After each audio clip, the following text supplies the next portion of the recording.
சாம்பிராணி சுலபமாக வீட்டிலேயே நம்ம தயாரிக்கலாம். சாமிக்கு பூ வச்சு காஞ்சி போயிடுச்சுன்னா தூக்கி போட்டுறாதீங்க. அதை வச்சு தான் நம்ம இப்போ சாம்பிராணி செய்ய போகிறோம்.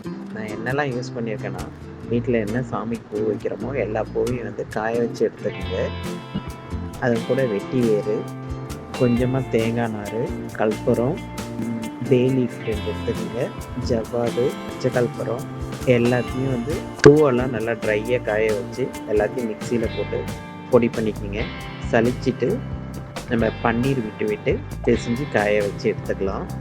அப்படி இல்லைன்னா நீங்கள் நெய் கூட ஆட் பண்ணி பிசைஞ்சு காய வைக்கலாம். அப்படி தாங்க ரெடி பண்ண சாம்பிராணி சூப்பராக இருக்குது பாருங்கள்.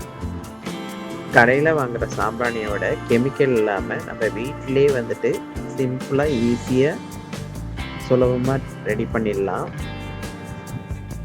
ஒரு பேட்ச் காய வச்சு வச்சுருக்கேன். கிரைண்டர் நேற்று அம்மா உன்னை ஏற்றி பார்த்தாங்க பாருங்க, அம்மாவுடைய சாம்பிராணி எவ்வளோ சூப்பராக இந்த மாதிரி செம்மையாக போகுது பாருங்க. வாசனையும் செம்மையாக இருக்கு.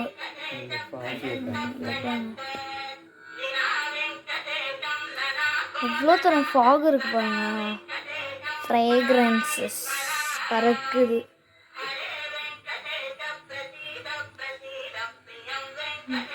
சரி, உங்களுக்கு பிடிச்சிருக்கான்னு சொல்லுங்கள்.